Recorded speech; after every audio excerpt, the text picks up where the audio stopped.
Hello बच्चों, welcome back to my channel. कैसे हैं आप सब। आज की वीडियो में मैं आप लोग के लिए बिजनेस इकोनॉमिक्स यानी व्यावसायिक अर्थशास्त्र के इंपॉर्टेंट क्वेश्चन जो एमसीक्यूज हैं वो लेकर के आई हूँ। मैंने इससे पहले भी इस पर काफ़ी वीडियोस डाली हुई हैं। अगर आप लोग नहीं देखी हैं तो उन वीडियोस का लिंक आपको इस वीडियो के डिस्क्रिप्शन में मिल जाएगा या फिर मैं ऊपर आई बटन में दे दूँगी। इसके अलावा आप चैनल पेज पर जाइए, सारी वीडियोज़ की मैंने प्ले बना रखी है, आप आसानी से उन्हें ढूंढ सकते हैं। इसके अलावा और भी सब्जेक्ट जैसे बिजनेस मैनेजमेंट है, फाइनेंशियल अकाउंटिंग है और भी बहुत से सब्जेक्ट हैं जिस पर आपको मेरे चैनल पर एमसीक्यूज वीडियो मिल जाएंगी। और भी किसी सब्जेक्ट पर अगर आपको एमसीक्यूज वीडियो चाहिए हो तो सब्जेक्ट का नेम मुझे कमेंट करिएगा। चैनल पर नया हो तो जल्दी से सब्सक्राइब कर लीजिए, नोटिफिकेशन बेल को जरूर ऑन करिएगा और वीडियो अच्छी लगे तो लाइक करिएगा। आइए शुरू करते हैं। इससे पहले की वीडियो में 100 तक क्वेश्चन हो गए थे आप लोग के। अब 101 क्वेश्चन लेते हैं। General theory of employment, interest and money पुस्तक के लेखक कौन है? Who is the author of the book journal theory of employment, interest and money? तो आपको बताना है ये जो बुक है आपके एग्जाम में काफ़ी बुक्स आती हैं, 2-3 बुक्स पूछ लेता है कभी कभी कि कौन सी हैं, किस राइटर ने लिखी हैं या किस राइटर की कौन सी बुक है, या कभी कभी क्रॉस मैच करने को भी दे देता है आपको कि कौन सी बुक किस राइटर ने लिखी है। तो आपको पता होना चाहिए। इससे पहले की वीडियोज़ में भी मैंने काफ़ी बुक्स के बारे में बताया हुआ है आप लोगों को। और अगर आपको इस पर एक अलग सेपरेट वीडियो चाहिए तो मुझे कमेंट कर दीजिएगा। तो जो भी इंपॉर्टेंट बुक्स होंगी उनके अलग राइटर्स के और उनकी बुक का नाम मैं आप लोग को एक वीडियो में बता दूंगी। तो यहाँ पर ये जो बुक है general theory of employment, interest and money, ये किसने लिखी है? ये लिखी है जे.एम. कीन्स ने। तो जे.एम. कीन्स का पूरा नाम क्या है? आप लोग मुझे जल्दी से कमेंट करके बताइए कि जे.एम. कीन्स की फुल फॉर्म क्या है, उनका पूरा नाम क्या है। यहाँ पर करेक्ट आंसर हो जाएगा ऑप्शन सी। नेक्स्ट क्वेश्चन है, ब्याज वह कीमत है जो उधार देने योग्य कोषों के प्रयोग के बदले में दी जाती है। ये कथन किसका है? Interest is the price paid for the use of loanable funds. Whose statement is this? J M. Keynes, Meyers, professor Marshall, Pigou. तो एक डिफिनेशन दे रखी है, आपको बताना है कि डिफिनेशन किसने दी है। आपके एग्जाम में डिफिनेशंस भी आती हैं, तो कुछ चैप्टर्स जो हैं इंपॉर्टेंट हैं तो आप लोग वो देख लीजिएगा। तो ये डिफिनेशन है मेयर्स की। तो करेक्ट आंसर यहाँ पर हो जाएगा ऑप्शन। नेक्स्ट क्वेश्चन है, ब्याज वह पुरस्कार है जो प्राप्त होता है। Interest is the reward that is received by the capitalist, landlord, manager, entrepreneur. तो यहाँ पर आपसे पूछ रहा है कि ब्याज जो होता है वो किसको मिलता है, किसको प्राप्त होता है? पूंजीपति को, भूस्वामी को, प्रबंधक को या फिर उद्यमी को। तो जो इंटरेस्ट होता है वो किसको रिसीव होता है? ज़ाहिर सी बात है जिसकी पूंजी होगी, जो पूंजी लगाएगा, जो कैपिटल लगाएगा उसी को ही तो इंटरेस्ट मिलेगा। तो ये जो होता है वो पूंजीपति को यानी कि कैपिटलिस्ट को मिलता है। तो यहाँ पर करेक्ट आंसर हो जाएगा ऑप्शन ए। अच्छा, लैंडलॉर्ड को क्या मिलता है? लैंडलॉर्ड को मिलता है रेंट यानी कि लगान। जो भी उसकी जो भूमि है, लैंड है, उसके यूज़ के बदले में जो उसको दिया जाता है वो हो जाता है रेंट या फिर लगान। प्रबंधक को क्या मिलता है? प्रबंधक को कमीशन मिलता है या फिर वेतन मिलता है, सैलरी से बोलते हैं। उद्यमी, एंटरप्रेन्योर, एंटरप्रेन्योर कौन होता है? आपका एंटरप्रेन्योर एक अलग बुक ही है या आप लोगों में एक चैप्टर भी हो सकता है। तो एंटरप्रेन्योर क्या होगा? एंटरप्रेन्योर वो व्यक्ति होता है जो कि कोई नया काम शुरू करता है, कुछ नया करने की सोचता है, नया मार्केट को खोजता है या फिर कुछ नया प्रोडक्ट बनाता है जिसमें कि रिस्क होता है, यानी कि रिस्क उठाने वाला जो व्यक्ति होता है वो एंटरप्रेन्योर कहलाता है। तो यहाँ पर आपका जो ब्याज का पुरस्कार है वो हो जाएगा कैपिटलिस्ट यानी कि पूंजीपति। तो करेक्ट आंसर हो जाएगा ऑप्शन ए। नेक्स्ट क्वेश्चन है, ब्याज की दर के संबंध में निम्नलिखित में से कौन सा कथन सही है? Which one of the following statements is correct regarding the rate of interest? तो यहाँ पर आपके 4 स्टेटमेंट दे रखे हैं, आपको ये बताना है कि इसमें से कौन सा स्टेटमेंट जो है वो सही है। तो पहला स्टेटमेंट है the rate of interest can be zero. गलत है।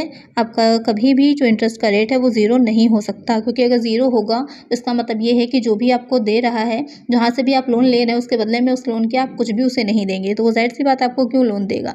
तो दूसरा है rate of interest can not be zero. ये करेक्ट है कि आपका ब्याज की दर कभी भी शून्य नहीं हो सकती। सही बात है, ब्याज की दर कम ज़रूर हो सकती है, कहीं पर ज़्यादा हो सकती है, लेकिन शून्य जीरो कभी नहीं हो सकती। तो ये यहाँ पर करेक्ट है। और नीचे आगे देख लेते हैं, the rate of interest keeps on increasing along with economic development. आर्थिक विकास के साथ साथ ब्याज की दर में वृद्धि होती रहती है। ज़रूरी नहीं है कि आर्थिक विकास जैसे जैसे इकोनॉमिक डेवलपमेंट हो रहा हो जो इंटरेस्ट का रेट है वो इंक्रीज ही हो, डिक्रीज भी हो सकता है, इंक्रीज भी हो सकता है। तो डिपेंड करता है वहाँ की इकोनॉमिक कंडीशंस कैसी हैं। फिर नेक्स्ट आता है आपका, ब्याज की दर ज्ञात नहीं की जा सकती। The rate of interest can not be determined. ये भी रॉन्ग है। ब्याज की दर यानी कि इंटरेस्ट रेट आपको पता नहीं होगा तो कैसे आपने जिससे भी लोन दिया है या जिससे भी लोन लिया है उसको इंटरेस्ट देंगे या फिर लेंगे। तो ये भी क्या है? गलत है। तो यहाँ पर करेक्ट क्या है? Rate of interest can not be zero. कभी भी ब्याज की दर शून्य या जीरो नहीं होगी। तो यहाँ पर करेक्ट आंसर हो जाएगा ऑप्शन बी। नेक्स्ट क्वेश्चन है, ब्याज निश्चित अवधि के लिए तरलता के परित्याग का पुरस्कार है। ये कथन किसका है? Interest is the reward for parting with liquidity for a specific period. Whose statement is this? Marshall, Pigou, Robertson, Keynes. तो ये जो स्टेटमेंट दिया था वो स्टेटमेंट है कीन्स का। अच्छा, स्टेटमेंट ये जो कीन्स ने दिया था वो कौन सा आपका थ्योरी थी? तो यहाँ पर आपको पता होगा जो इंटरेस्ट है उसकी 4 थ्योरीज दे रखी हैं। पहली हो जाती है ब्याज का प्रतिष्ठित सिद्धांत यानी कि classical theory of interest. Second है ऋण योग्य कोष सिद्धांत, लोनेबल फंड थ्योरी। तीसरा है कीन्स का तरलता अधिमान सिद्धांत यानी कि Keynes liquidity preference theory of interest. फिर आ जाता है ब्याज का आधुनिक सिद्धांत, मॉडर्न थ्योरी ऑफ इंटरेस्ट। तो ये 4 थ्योरीज आपकी जो इंटरेस्ट की हैं वो दे रखी हैं, इन्हें अच्छे से पढ़ लीजिएगा। इनसे रिलेटेड क्वेश्चंस एग्जाम में आते हैं। कुछ क्वेश्चंस इसमें आगे मैंने दे रखे हैं वीडियो में, आप लोग जैसे से आगे देखेंगे आपको क्लियर होता जाएगा।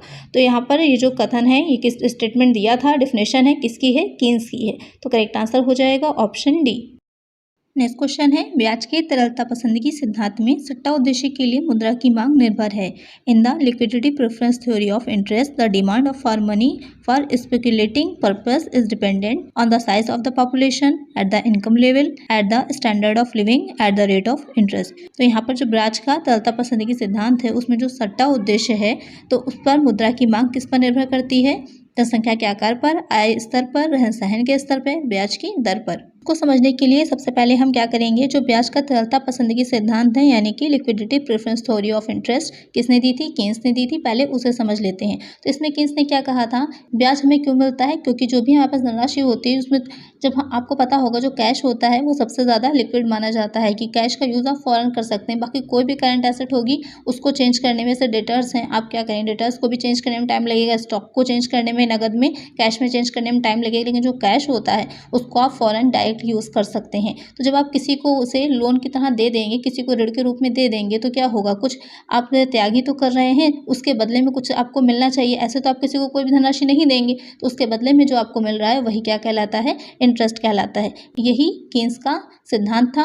इसके बाद उन्होंने कुछ कारण बताए थे, कुछ रीजंस बताए थे कि कोई क्यों अपने जो पैसा होता है, कैश होता है, उसको अपने पास रखना चाहता है, उसके क्या क्या रीजंस होते हैं। जिसमें इन्होंने 3 रीजन मेनली बताए थे। एक हो जाता है सौदा उद्देश्य, ट्रांजैक्शन मोटिव। इसमें उन्होंने बताया था जो इनकम होती है, आय होती है, एक निश्चित अवधि के बाद होती है। जैसे कि सैलरी मिलती है मंथ के लास्ट में मिलती है, लेकिन क्या जो हमारी नीड्स होती हैं वो मंथ के लास्ट में तो नहीं होंगी, वो तो क्या होता है महीने भर, मंथ भर रहती ही हैं। तो उनको पूरा करने के लिए भी क्या होता है, हमको कैश की अपने पास लिक्विड के रूप में कुछ कैश रखना ज़रूरी होता है। दूसरा बताया था दूरदर्शिता उद्देश्य यानी कि प्रिकॉशनरी मोटिव। जैसे कि कोई व्यक्ति अचानक किसी के घर में कोई बीमार पड़ गया या कोई एक्सीडेंट हो गया, किसी तरह के पैसे की आवश्यकता है, इस रीज़न से भी लोग अपने पास कैश में रखना चाहते हैं धन को। तीसरा उद्देश्य उन्होंने बताया था सट्टा उद्देश्य यानी कि स्पेकुलेटिंग मनी, जिसमें होता है कि मार्केट में जो कुछ भी हो रहा है, या आपने देखा होगा जो शेयर्स जो लोग खरीदते हैं एकदम से क्या होता है, किसी कंपनी के रेट्स बढ़ जाते हैं, किसी के घट जाते हैं, तो वो मार्केट में क्या होती है, अनिश्चितता रहती है। बहुत लोग गोल्ड खरीद के रखते हैं, तो गोल्ड में क्या होगा, एकदम से रेट बहुत हाई हो जाएंगे, कभी बहुत गिर जाते हैं,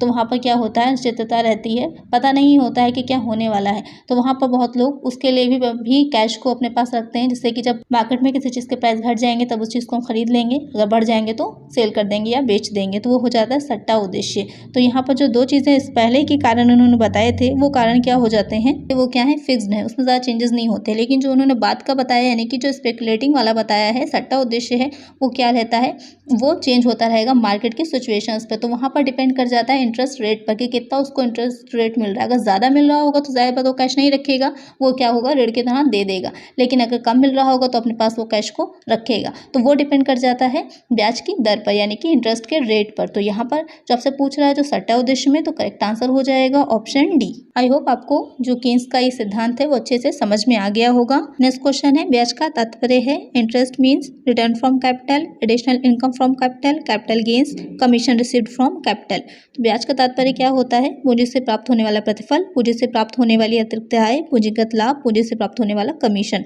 तो ब्याज का मतलब यहाँ पर हो जाता है पूंजी से प्राप्त होने वाला प्रतिफल, रिटर्न फ्रॉम कैपिटल। तो करेक्ट आंसर हो जाएगा ऑप्शन ए। नेक्स्ट क्वेश्चन है ब्याज के तरलता पसंदगी सिद्धांत में मुद्रा का पूर्ति वक्र किस रूप में होता है। In the liquidity preference theory of interest the money supply curve is the in the form of rising from the left to right, falling from the left to right, horizontal line और vertical line. तो आपसे पूछ रहा है जो तरलता पसंदगी सिद्धांत है इंटरेस्ट का, उसमें जो मुद्रा के पूर्ति वक्र होता है यानी कि जो सप्लाई कर्व है वो कैसा होता है।